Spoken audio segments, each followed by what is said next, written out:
बुलड़ी शाह करीम जे ॾाढू शहर में मुगलिया सुल्तनत जे दौर जी पुराणी ऐं तारीख़ी मस्जिद हिन वक़्तु ज़बूनी हालीअ जो शिकार आहे। असां अॼु ज़िक्र कंदासीं ॾाढू शहर जे अंदरि 500 साल पुराणी तारीख़ रखंदड़ शाहजहान मुग़ल जी ठहिरायल जामिया मस्जिद जी, जेका महकमा ऐं आर्कियोलॉजी जी बेध्यानीअ जे करे ज़बून हालीअ जो शिकार बणिजी वई आहे। इन तारीख़ी जामिया मस्जिद दीवारनि खे 500 साल थी चुका आहिनि मुग़लनि जे वक़्त जी आहे ऐं उन वक़्त जे हालात हिन वक़्त जे हालात में वॾो ज़मीन आसमान जो फ़र्क़ु आहे। छाजे करे त हींअर आदमशुमारी घणी आहे ऐं मस्जिद छोटी आहे।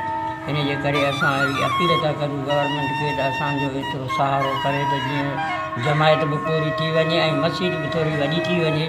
इहो असां ते माना थोरो आसान थी वञे।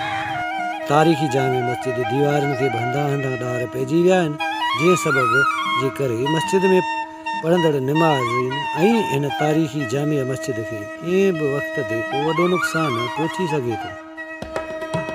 हिन तारीख़ी मस्जिद में ॾाढू शहरवासी 5 ई वक़्त बाजमायत निमाज़ अदा कंदा रहनि था ऐं उन खां सवाइ हर जुमे ॾींहुं मस्जिद इहा ॼाण आहे त तमामु क़दीम पुराणी मस्जिद आहे। चवंदा त शाहजहान बादशाह जे दौर में ठही आहे ऐं हिन जा जेके पेश इमाम अब्बासी ख़ानदान मां अचनि पिया। हीउ ॾाढो शहर आहे, क़दीम शहर आहे। कई नौजवान ईंदा आहिनि ॾिसणु घुमणु। हाणे हिन मस्जिद जा हालात इहे आहिनि जो मथे ॾार पइजी विया आहिनि। हाणे असांजो अर्ज़ु आहे जेके वास्तेदार माण्हू आहिनि मदद करे हिनखे ठाराइनि त इहा ठही वञे ऐं जेका बची वञे ऐं हीअ मस्जिद ॾाठी न वञे ऐं उहा क़दीम मस्जिद आहे। असांजी अर्ज़ु आहे।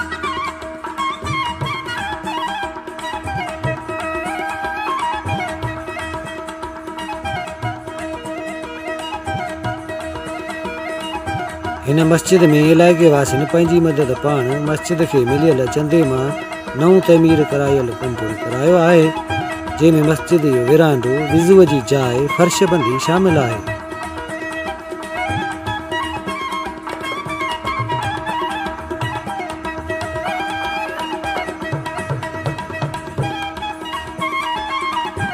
इन तारीख़ी मस्जिद जो जाइज़ो वठण लाइ ॾाढू शहर पहुची मस्जिद जे ख़ादमीन मियां ताज महमद अब्बासी ऐं मस्जिद जे ख़तीब अब्दुल जब्बार लोहार, सिंध जे मशहूर अलगोज़े नवाज़ अरबाब अला बचाए खोसो ऐं मक़ामी रहवासी हाजी यूसुफ ॾाढू, मोहम्मद रीमू मल्हा ऐं गुल मोहम्मद आलमानी सां ॻाल्हि ॿोल कई वई त हिननि ॿुधायो त हीअ मस्जिद जेका 500 साल पुराणी आहे, जंहिंमें भारत जो अहम शख़्सियतूं पिणु क़ुरान जी तइलीम मां फैज़याब थी निकितियूं आहिनि, जंहिंजो ज़िक्र शाह अब्दुल करीम रह किताब ज़ुबान अल आरिफ़ीन में पूरो करे चुको आहे, जॾहिं त हिन तारीख़ी जामिया मस्जिद जो काफ़ी किताबनि में ज़िक्र बि थी चुको आहे।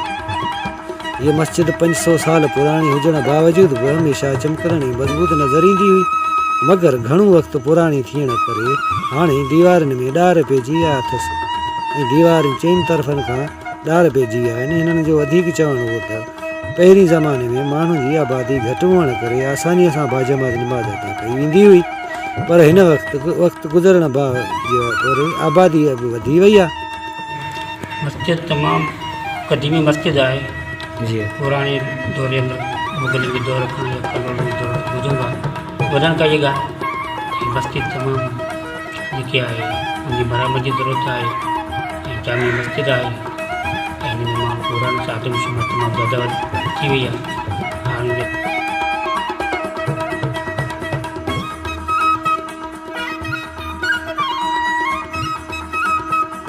रहवासी वज़ीर आला सिंध ऐं आर्कियोलॉजी डिपार्टमेंट समेत चूंडियल नुमाइंदड़ ऐं वसवारनि खां अपील कई त हीअ तारीख़ी मस्जिद जी मरमत ऐं नए सिर तमीर कराई वञे ऐं हिन तारीख़ी जामिया मस्जिद खे ज़बून हाली थियण खां बचायो। हाणे उमत वधी वई आहे, हल्कत हींअर वधी वई आहे। अॻु में मस्जिद नंढी हुई, पोइ कुझु मरामत बि थी आहे, पर अञा जमात पूरी नथी थिए। जे हिनखे वधायो वञे त असांजी मदद थी वञे त उन्हनि खे बि सबबु मिलंदो। अच्छा, पहिरीं मस्जिद जेका हुई पहिरीं हालत में हिन हालत में को फ़र्क़ु नज़र अचे थो तव्हांखे? पहिरीं त हाणे नंढी हुई ऐं ख़ूबसूरत बि हुई, हाणे पुराणी थी वई आहे जी। हाणे हिनजी मरामत बि थिए ऐं कुझु असांखे जे वधाए थिए त जमात पूरी बि थिए। हिन वक़्तु मस्जिद में माण्हू पूरा कोन था थियनि? पूरा कोन था थियनि, जमात हाणे वधी वई आहे। कोई जामे मस्जिद जुमे नमाज में पूरा नथा थियनि।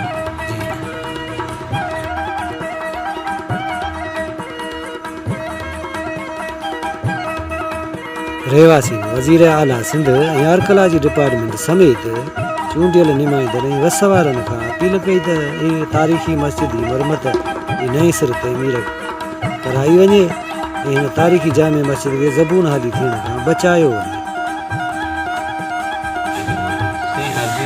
असां अहिड़ी प्रूफ जी खणी चइजे उहो त बसि ईअं ॿुधंदा अचूं वॾनि खां त ही तक़रीबन 500 साल लॻभॻि हिनखे थी विया आहिनि। मुग़लनि जे दौर में ठहियलु आहे।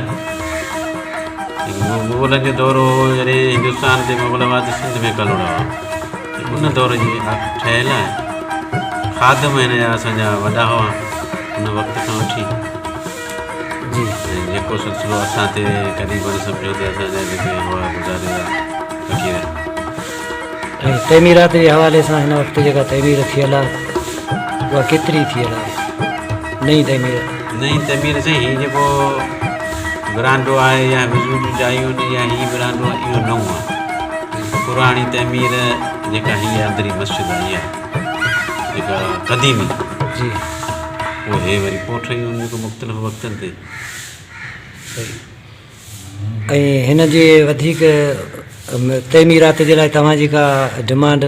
साईं असांजी बसि इहा अपील आहे वफ़ाक़ खे ख़ुशूसन सिंध गवर्नमेंट खे ऐं सकाफ़त खाते वारनि खे त हीउ क़ौमी विरसो आहे ऐं हिन खे बचायो। हिन खे हींअर शदीद ज़रूरत आहे मरमत जी। उन खां अलावा असांजे ॻोठ जी जेके आस पास जा माण्हू अचनि था जामे मस्जिद आहे जमायत वॾी थी वञे हिन खे वधाइण जो बि जेकॾहिं को गवर्नमेंट को मदद करे या कमु करे त इहो अलाह हुननि खे अजर ॾींदो। ऐं असांजी ज़रूरत आहे हीअ मस्जिद हाणे तमामु ज़बून थी वई आहे। ठीकु आहे साईं। निमाज़ जे हवाले सां हिते निमाज़ थींदी आहे? अल्हम्दुलिल्लाह निमाज़ साईं पेश इमाम वेठो आहे असांजे पासे में। पंजे वक़्तु जामे मस्जिद आहे जुमो वग़ैरह तमामु निमाज़ हाणे ॿाहिरि बि थींदी आहे छो त हाणे ख़ल्क़ ख़ुदा जी वधी वई आहे जी। इन करे असांखे ज़रूरत आहे त हिन जी तोसी थिए मतिलबु त माण्हुनि खे वीचारनि खे गर्मीअ में सर्दीअ में तकलीफ़ थी थिए पूरा नथा थियनि। हाणे माण्हू निमाज़ खां रहिजी वञनि। ठीकु पेश इमाम आहे